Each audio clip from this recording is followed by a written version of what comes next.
éclairé. Moi, je dis que Francis Ngannou a fait beaucoup de mal à Maurice Kamto.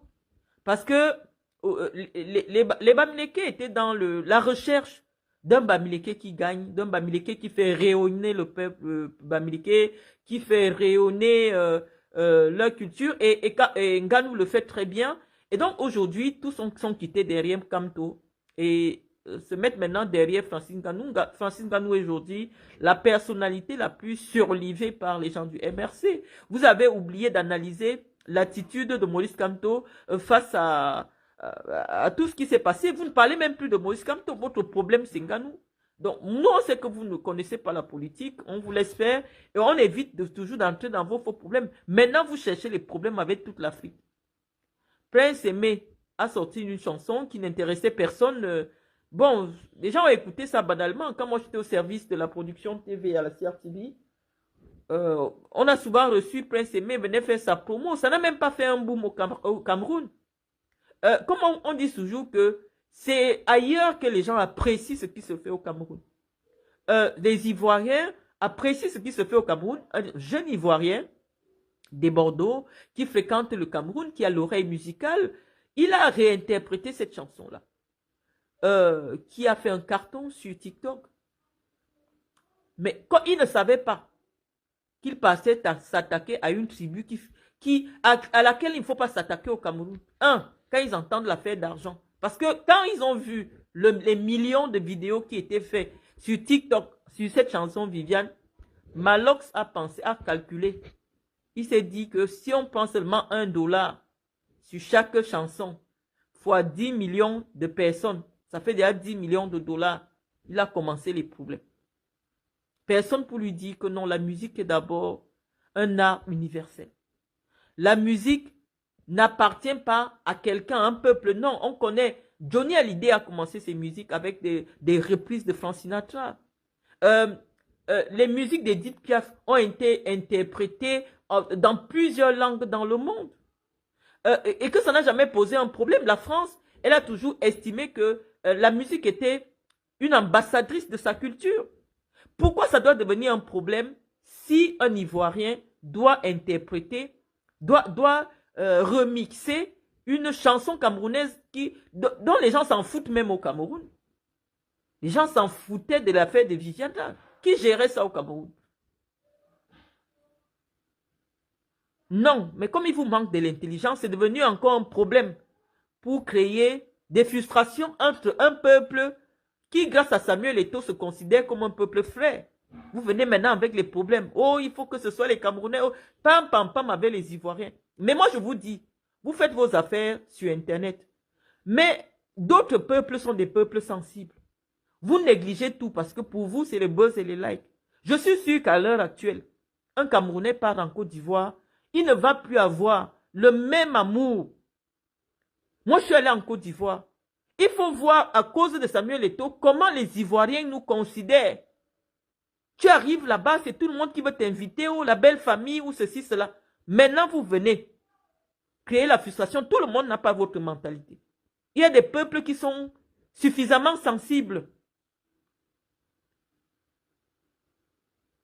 Il y a des peuples qui sont suffisamment sensibles pour ne pas tolérer certaines invectives ou alors ne pas prendre ça à la légère comme vous faites. Donc moi, mon problème, c'est que ce Malox-là, comme il lui manque de l'intelligence, et il a agi par instinct opportuniste, malheureusement, voilà, c'est un projet qui a accouché d'une souris. Vous avez fini là-bas, maintenant vous partez chercher les problèmes avec les Congolais. Zach Mouekwa, si c'est Zach Makwessa, il a fait le même sport, c'est un combattant, je crois qu'il a été champion du monde aussi. Il a le droit de dire félicitations à Ngannou. Et dit, je ne dis pas félicitations aux Camerounais parce que, oui, le Cameroun n'a rien fait pour Ngannou. Ça, c'est la vérité. Ngannou s'est battu tout seul. C'est la France qui a donné la chance à Ngannou. Je ne sais même pas la raison pour laquelle, peut-être qu'il ne remplissait pas les conditions pour devenir français. Mais c'est la France. C'est en France que Ngannou a eu la chance de faire éclore son talent. C'est la France qui a tout donné à Ngannou. Et donc le mérite sur ce qui arrive en Ngannou revient d'abord en Ngannou. Parce que Nganou a cherché sa vie par lui-même. Personne ne l'a aidé comme on a aidé Longuet Longuet. Personne n'a pris 10 millions et a misé sur Nganou. Ou 5 millions. Or, on a pris 40 millions de Camerounais pour venir sortir un violeur de prison. Personne n'a aidé Nganou. Aucun Camerounais n'a cotisé. Nganou a une fondation. Si vous aimez tout Nganou, faites une quête. Vous cotisez, vous partez aider la fondation de Nganou. Mais vous n'allez pas le faire. Vous cherchez seulement les problèmes. Vous cherchez l'invective pour salir le nom du Cameroun, pour frustrer les Camerounais, pour fragiliser les relations fraternelles entre les Camerounais et d'autres peuples. Voilà tout ce à quoi vous êtes réduits. On dit que Paul Biya n'est pas mort. Répondez donc à cette question. Paul Biya au Cameroun. Vous avez fait des vidéos avec le Ndop en train de pleurer le deuil de Paul Biya. J'ai reçu ça. Maintenant que Paul Biya au Cameroun, répondez, vous fuyez vite. Vous êtes déjà encore sur un Congolais, vous êtes sur un autre buzz, vous êtes ailleurs. Arrêtez de chercher les problèmes sur Internet. Arrêtez de provoquer, d'être dans l'invective, d'attaquer des peuples. Moi, je vous ai dit, les Congolais, c'est des gens très conciliants, relativement sérieux en affaires. Quand vous arrivez en Europe, parce que eux, c'était les premiers à arriver en Europe, il y a des fortes communautés congolaises ici. Moi, je parle lingala. Avant, quand tu arrivais en France, tu voulais n'importe quoi, papier, n'importe quoi. C'était les Congolais qui géraient le terrain. Ils n'ont pas fermé la porte aux Camerounais. C'est des gens très accueillants. Même quand vous partez au Congo, les deux Congos même, c'est des gens très accueillants, très simples, très avenants. Vous quittez alors, maintenant, c'est des problèmes avec les Congolais. Vous cherchez même quoi? Moi, je ne suis pas abonné à la page de Zach Makwesa. Je ne suis pas abonné chez Debord. C'est vous qui êtes comme des prostituées sur les réseaux sociaux. Vous voyez quelqu'un est dans son pays avec ses abonnés, vous êtes déjà là-bas, vous cherchez même quoi? Et ce que vous pensez, c'est que vous minimisez l'impact de votre activité dans l'espace public. Moi, je voyage. Je vous dis qu'il y a certains peuples qui sont très susceptibles. En fonction de ce qui se passe sur les réseaux, vous partez en Côte d'Ivoire aujourd'hui, je suis sûr que les artistes, les gens du showbiz camerounais ne peuvent plus avoir les mêmes ouvertures à cause de cette affaire de Viviane que vous avez négligée là. Les Ivoiriens disent qu'Ivoiriens se préfèrent. D'abord, quand il y a un problème entre un Ivoirien et quelqu'un d'ailleurs, ils se mettent tous derrière leurs frères. Vous avez fait quelque chose qui n'est pas humainement bien.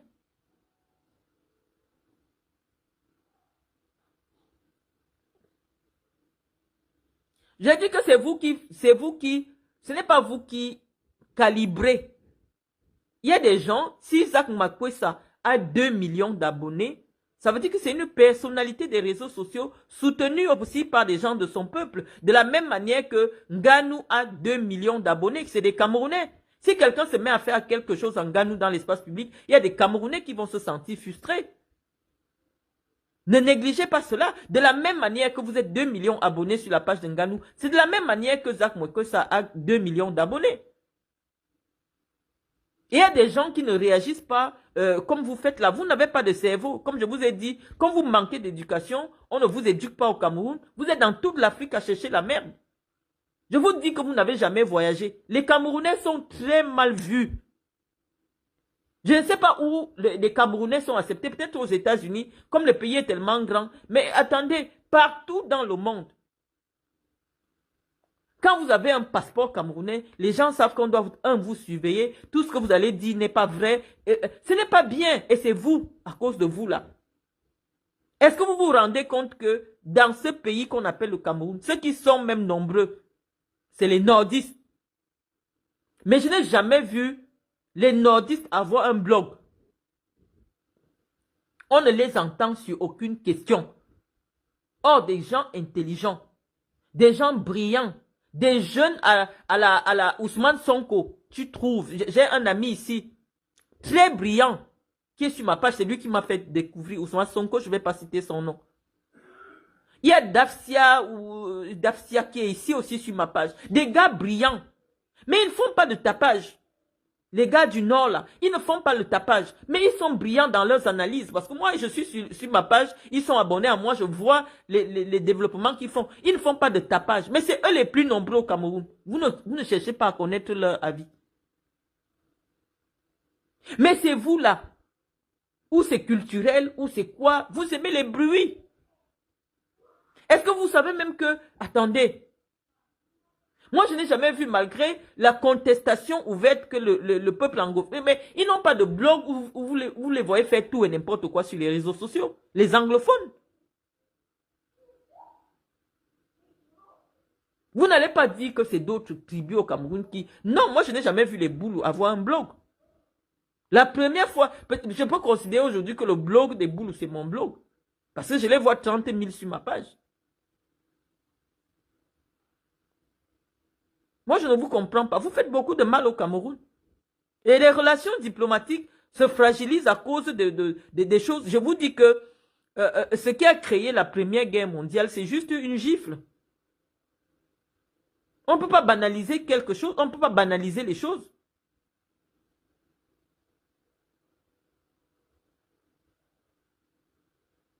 Les Nigérians, même qui sont les Nigérians, eux, ils parlent anglais. Peut-être parce qu'ils ne parlent pas anglais que vous n'êtes pas encore allé chercher les problèmes là-bas. Parce qu'eux, ils ne parlent qu'anglais. C'est pour cela que les Camerounais ne sont pas encore entrés en clash. Et pourquoi? Parce que ça signifie que, effectivement, les Camerounais qui cherchent les problèmes partout sur Internet sont francophones. Les Nigérians sont des patrons du blog africain. Mais vous n'êtes pas au courant parce que vous ne comprenez pas l'anglais. Or, votre pays est censé être bilingue.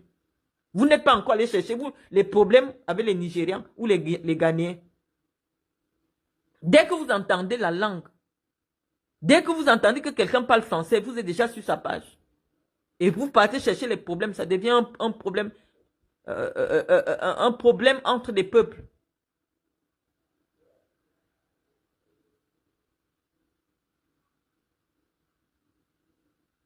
Moi, je ne cherche pas les abonnés. Je ne cherche pas les abonnés. On n'a pas besoin de développer. On vous dit, changez votre façon de faire. Soyez civilisés. Si vos parents n'ont pas été civilisés, prenez la peine aujourd'hui de vous cultiver, de vous civiliser. Les Français sont plus nombreux que les Camerounais. Mais vous n'avez jamais vu. Les Mbandakani, dans les médias, disent tout et n'importe quoi sur la France. Mais vous n'avez jamais vu un Français prendre sa caméra pour dire « Oh, il y a un monsieur au Cameroun qui a insulté la France. À partir de maintenant, les Camerounais ne viennent plus en France. » Non, les Français sont sur Internet. Qui ne dit pas quoi sur les Français en Afrique?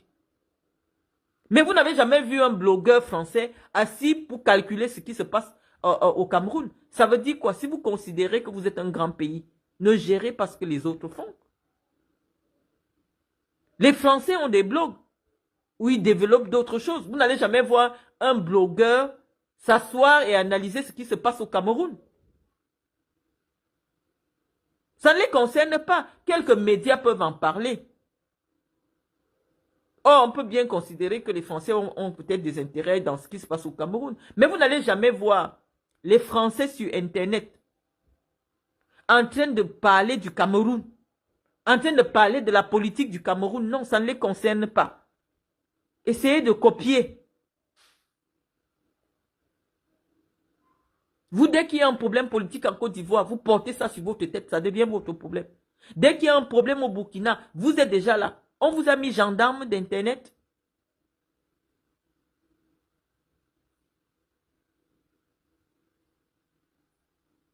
Je vous dis, moi, ce n'est pas quelqu'un qui parle. Je dis que je n'ai jamais vu tous mes petits frères, les Serge, tous mes petits frères sont issus sur ma page. Je ne les ai jamais vus avoir des positions publiques sur Internet.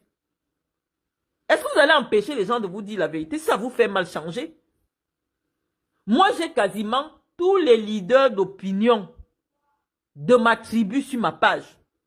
J'ai toute la presse camerounaise. Je ne sais pas quel journaliste n'est pas sur ma page. Mais je vous dis que ça me permet d'avoir une lecture générale de la société camerounaise. J'ai tous les rédacteurs, j'ai tous les... Je ne sais pas quel est le journaliste qui n'est pas sur ma page.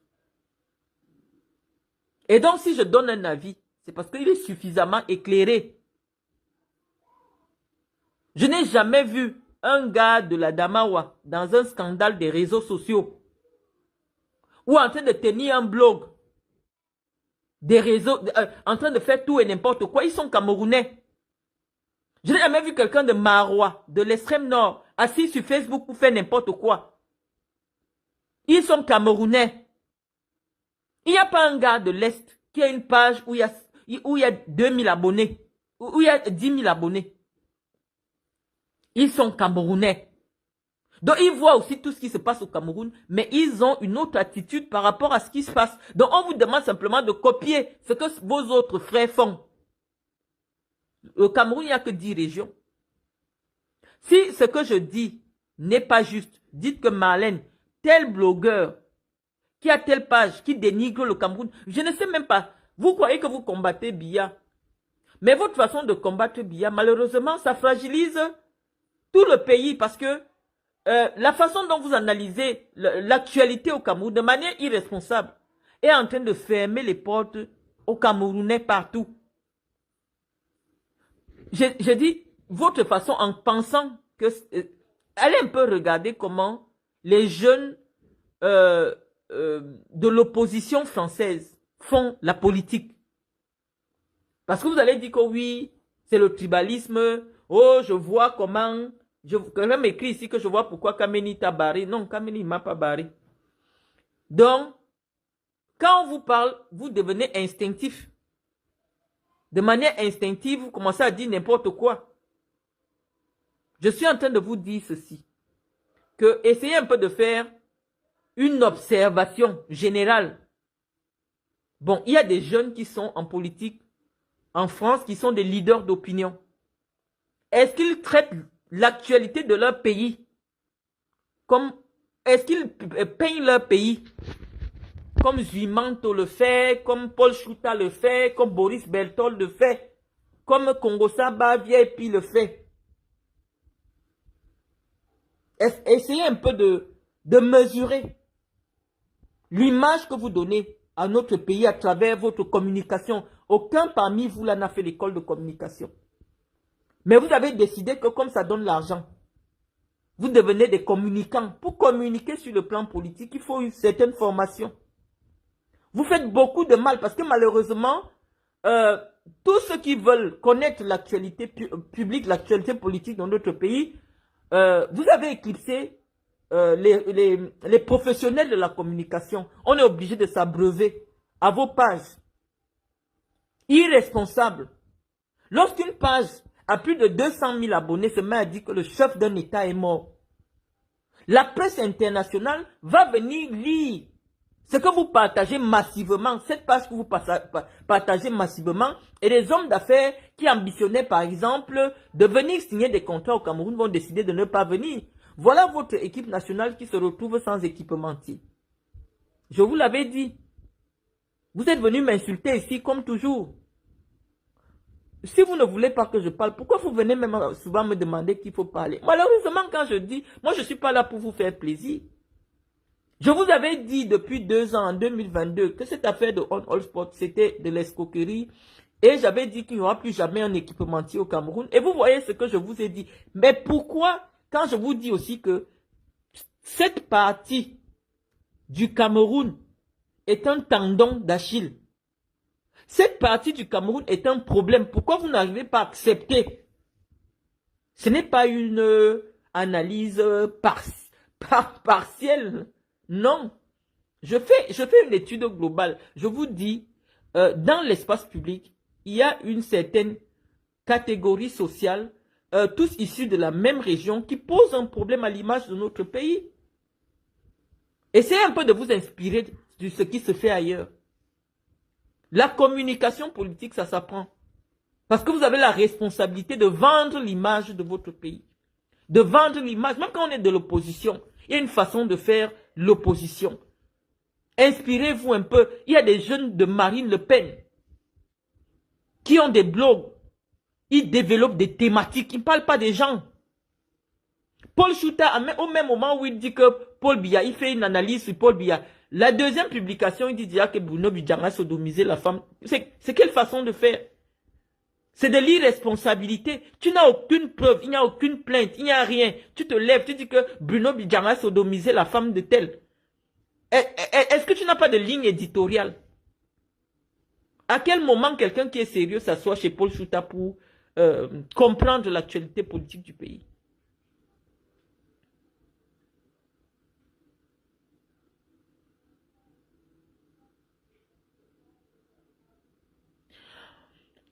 Moi, je vous dis que la première dame n'est personne au Cameroun. Je ne vais jamais changer ça. La première dame n'occupe aucun poste politique au Cameroun. Quand je parle de la première dame, c'est un problème privé. Quand je parle de Madame Modoulou, c'est un problème privé. Moi, je n'occupe aucune fonction au Cameroun. Je ne suis pas journaliste. Mais moi, j'ai travaillé à la télé et j'ai étudié la communication. J'ai travaillé à la radio. Je ne sais pas. Jumanto a travaillé dans quelle radio? Au Cameroun. Qu'est-ce que Jumanto a fait au Cameroun? On est en train de vous dire que si vous n'êtes pas d'accord avec ce que ces personnes font dans l'espace public, allez leur désabonnez-vous, allez leur dire.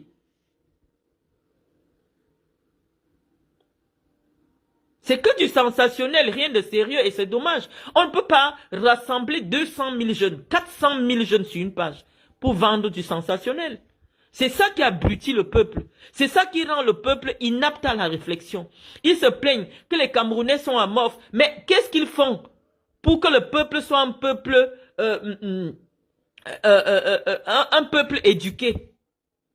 En quoi une histoire de sang caleçon dans une chambre peut être nécessaire pour qu'on diffuse sur une page à 400 000 abonnés? Il n'y a pas de cohérence. On voit simplement qu'ils ont créé des instruments de combat tribaux. Paul Chouta a sodomisé une fille qui était à moitié folle. J'ai vu, j'ai la vidéo. C'est pas de la diffamation. Lui-même est venu nous dire que c'était sa copine et ça a fait ceci. Mais la fille, quand tu la vois, tu sens qu'elle n'a pas toute sa tête. Pourquoi vous n'avez pas dit qu'il est dans une secte? Moi, j'ai la vidéo. Et quand on vous dit que tout cela, c'est du tribalisme, vous dites que non. Paul Chouta est journaliste. Il n'est jamais allé à l'école de journalisme. Vous dites que oui, il est journaliste. Il est grand journaliste. Bruno Bidjang est journaliste. Il n'a pas de diplôme de journaliste. Vous dites qu'il n'est pas journaliste. Si ce n'est pas le tribalisme, c'est quoi?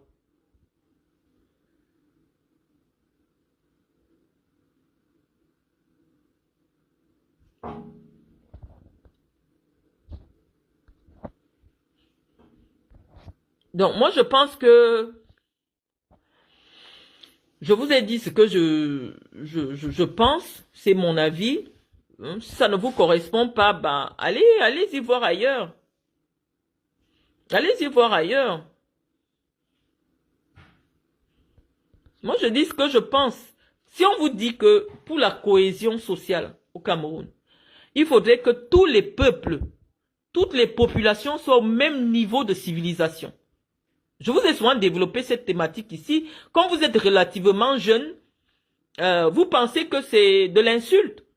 Je vous assure que juste après l'indépendance, parce que les populations du centre, parce que quand on parlait des agriculteurs, à l'époque, c'était les Ewondo, les Boules, qui avaient des grands champs de café, des grands champs de caféiers, et peut-être les Mbo, qui avaient des plantations. Donc, qu'est-ce qui se passait? Ils demandaient l'autorisation pour aller prendre des travailleurs à l'ouest. Parce que à l'ouest et dans le nord-ouest, on savait que quand tu amènes le Bamenda pour venir travailler, c'est lui qui défriche ton champ. C'est comme ça qu'on a amené les gens de l'ouest dans le centre. On partait chercher vos parents pour venir travailler dans les plantations chez nous. Et on leur permettait, tu fais en sorte qu'il ait une petite case dans le champ. Ils venaient pour travailler le champ. Parce qu'à l'époque, malheureusement, après l'indépendance, lorsque un Bamileke voulait venir à Yaoundé, on lui demandait de passer le test, d'avoir un certificat du niveau de civilisation, du niveau d'intégration. Ça, personne, tous les historiens camerounais refusent de vous raconter que il y a eu une période au Cameroun, lorsque un Bamileke voulait s'installer à Yaoundé, on demandait qu'il aille rencontrer une autorité pour qu'on évalue s'il est déjà civilisé. Et on lui délivre une attestation du niveau de civilisation. Depuis que je vous dis là, si ce que je disais était faux, allez vérifier, on va vous dire que c'est vrai. Vous êtes en train d'ignorer votre culture. Et nous sommes conscients qu'à un moment donné, oui, il y a eu des peuples qui ont été en retard. Et ça n'a pas, et c'est pour cela qu'on pense que l'école est un moule républicain. L'école doit être obligatoire pour tous jusqu'à un certain âge. Parce que malheureusement, vous êtes nombreux à avoir abandonné aussi l'école très tôt. Et vous devenez un problème. Vous ne faites pas exprès d'être comme ça.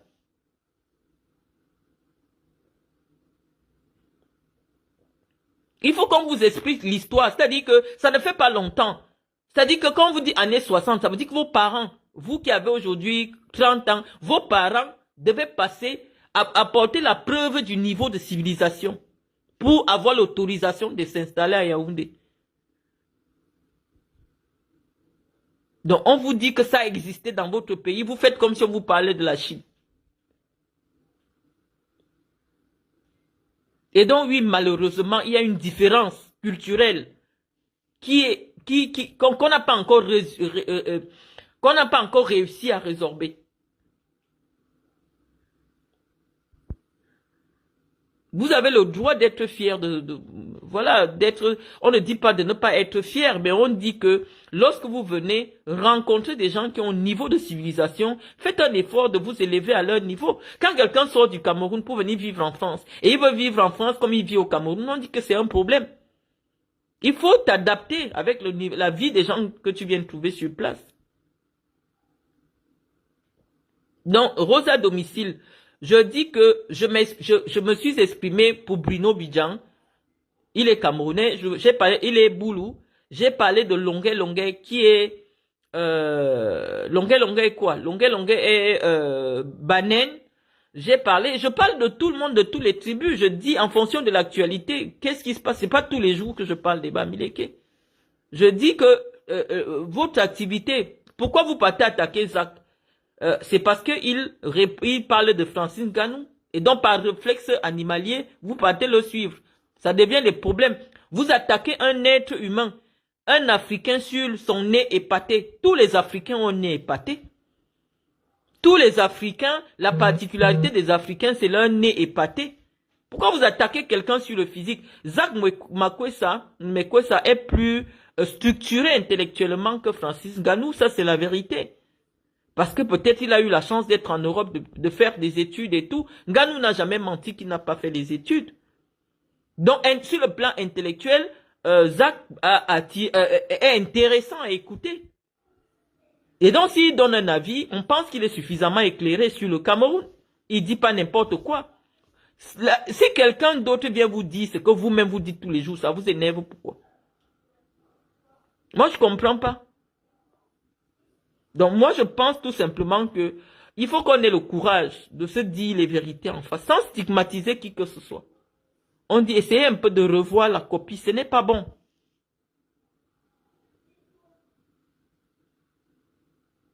Je n'ai pas vu. Je dis que vous devez respecter l'image de votre pays. Si vous ne savez pas parler, parce que le problème avec vous, c'est que non seulement vous n'avez pas de culture politique, mais vous n'avez même pas, pour ceux qui s'expriment sur les réseaux sociaux, vous n'avez pas beaucoup d'intelligence. C'est-à-dire que, et on vous entraîne dans la bêtise. Lorsque Zumanto vient avec un sujet pour livrer un individu à la vindicte populaire, Zumanto a 400 000 abonnés. Ce n'est pas parce qu'il n'y a pas encore eu une mort à la suite de ces dénonciations. Quelqu'un peut voir Bruno Bidjan, il poignarde Bruno Bidjan. Pour rien. Ça veut dire que Zumanto, comme il est caché quelque part dans un pays, il pose des actes d'irresponsabilité. Est-ce que la capture d'écran est une preuve? La première des choses qu'il devait demander à ce gars, donne-moi le numéro de Bruno Bidjan, j'affiche.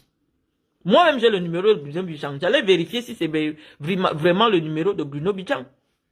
Donne-moi le numéro d'Ivana, j'affiche. Il affiche d'abord les deux numéros Comme ça, tous ceux qui connaissent Ivana et Bruno Bidjan, allez dire que le tout si, Juman te dit la vérité.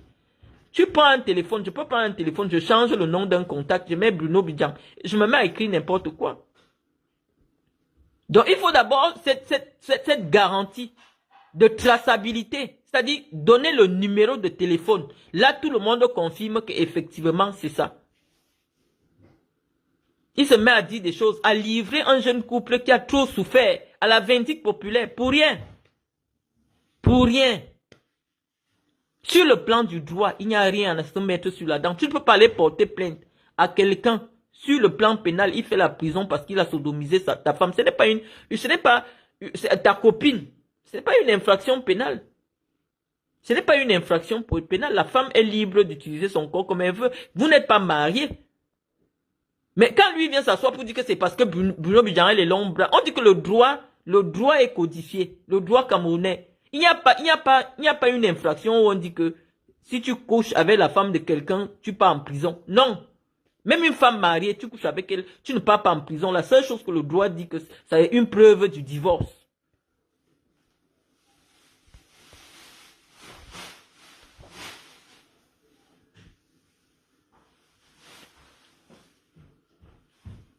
Donc, moi, je suis en train de dire que, oui, moi, j'ai fui le pays parce que malheureusement, je n'ai rien au Cameroun pour le moment. Mes enfants sont en Europe, mon époux en Europe, j'ai un certain nombre de choses en Europe. Moi, j'ai rien au Cameroun. Donc,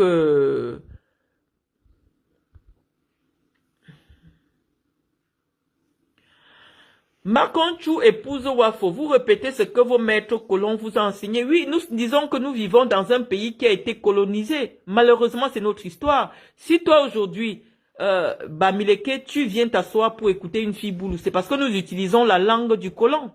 Et donc, nous pouvons que regarder les choses aujourd'hui sous le prisme, sous la vision du colon, parce que tout ce que j'ai étudié a été fait en français. Je réfléchis en français. Je ne sais pas si tu comprends. Pourquoi toi et moi on peut s'asseoir aujourd'hui? Or, à la base, si maintenant je dis que je vais seulement parler maintenant en boulou, dans ce direct, tu ne viendras plus t'asseoir. Vous voulez même quoi aux gens? On vous explique. Est-ce que vous pouvez vous asseoir et dire aux Camerounais que vos parents qui sont encore vivants sont venus à Yaoundé pour cultiver les champs des Ewondo? Ils sont venus pour cultiver les champs des Ewondo. Après un moment, on ne comprend pas comment vous nous expliquez que c'est vous qui devez nous imposer votre culture. On vous dit que ce n'est pas ça parce que il y avait une obligation de niveau de civilisation pour s'installer à Yaoundé. C'était légal, c'était la loi.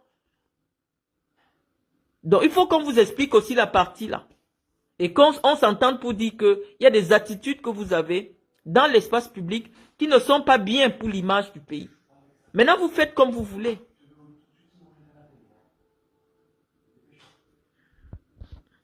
J'essaie de lire vos commentaires. Moi, je ne sais pas m'éterniser sur les directs. Hein.